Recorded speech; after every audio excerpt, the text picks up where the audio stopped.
I want to introduce you to a very special performer tonight. We're going to have Meadow Musqua join us, and she's going to speak a little bit about the Jingle dress dance and also perform 2 dances for us. Now, Meadow Musqua, whose spiritual Indian name is Wapa Nituk, is a grade 12 student who attends Allen Blakeney Adult Campus. She's lived in Winnipeg and Regina and the Standing Buffalo First Nation. She's the youngest of 9 children. Her parents are Tiffany Kiwaten and Joseph Musqua, and her grandparents are Bernice Uzichapi and Cynthia Sangway. Meadow has been dancing powwow since she was 9 years old and was recently selected as the 2021 Senior Princess for her First Nation, which is the Pepikasis First Nation. She currently volunteers with the Indigenous Christian Fellowship, and Meadow is proud to be selected as a role model and proud to share her First Nations roots with you tonight, whether it's through dance or her own very personal story. So please join me in welcoming Meadow Musqua to the stage.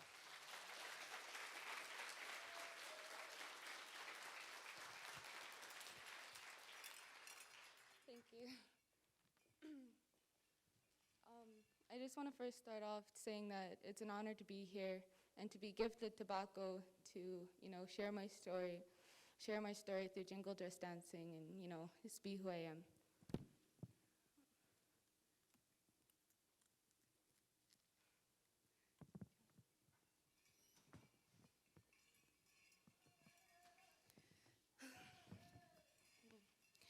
Every child matters. We've heard this a lot, but what does it mean? I'll tell you what it means to me. It means that after many years of hardship for my people, there is a growing awareness about what happened in residential schools. Every Child Matters has opened the door so that the public knows that we as Indigenous people are still affected by residential schools today. These schools did not just impact the kids that attended, but in generations afterwards as well. We lost many of our children to these institutes, many who never came back home. Our relatives, aunties, uncles, cookums and mushrooms, who are finally free but still have not healed. I am here today because my grandma's grandfather and dad have all survived these schools. I am Meadow Musqua. I was born in the afternoon of February 23rd, 2004, to the proud parents of Joseph Musqua and Tiffany Kiwaten in Winnipeg, Manitoba. I have 5 older brothers and 3 older sisters, making me the youngest of 9 children. In grade 2, I remember vividly learning about Indians, and I was the only Indigenous kid in the class at the time. I didn't know I was Native until the teacher called upon me telling me I was an Indian. I went home that day crying my eyes out to my father and mother. It's not that I didn't know anything about being Native, as was already introduced to pipe ceremonies, sun dancing, etc. I already knew I was different from everyone else. I just didn't know that I was Indigenous. When I was 8, my family separated, and my 2 brothers and I moved to Standing Buffalo First Nations, where we lived with my grandma. During this time, I learned a lot about my own culture, including my first sweat. My grandma made me stay inside the lodge all 4 rounds, telling me, once you start something, you must finish.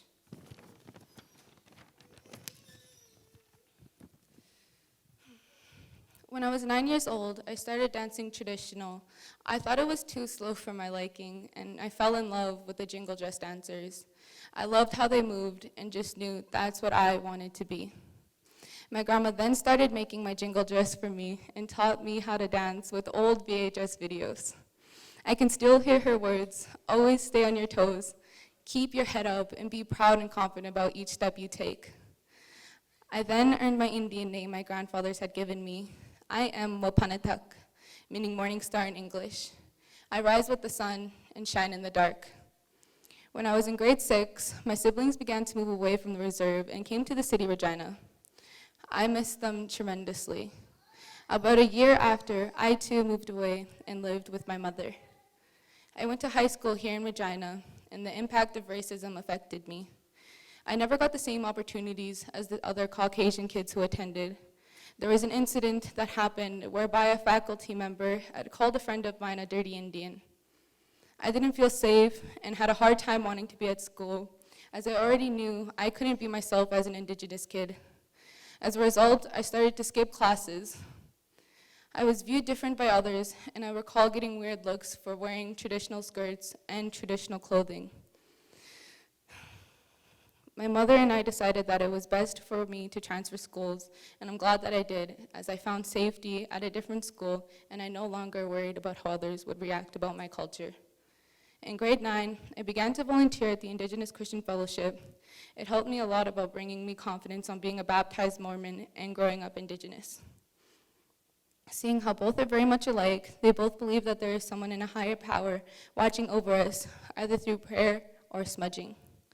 Angels, or the grandfathers and grandmothers, watching over us, protecting us from above. I gained a lot of confidence to dance more, and I'm very proud to say that I am both.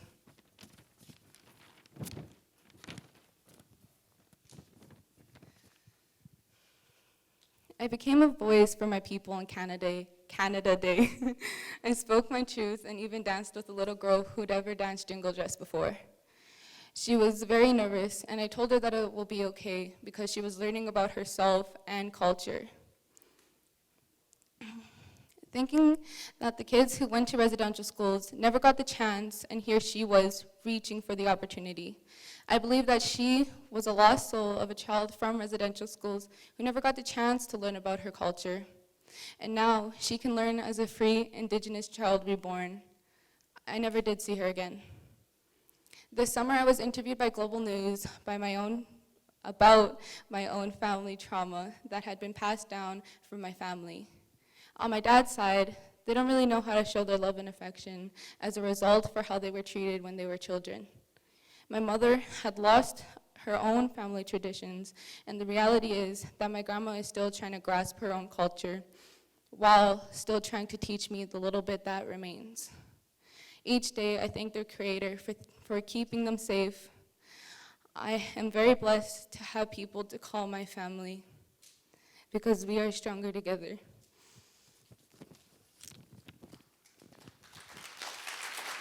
I'm not done. Sorry, I just got a little emotional.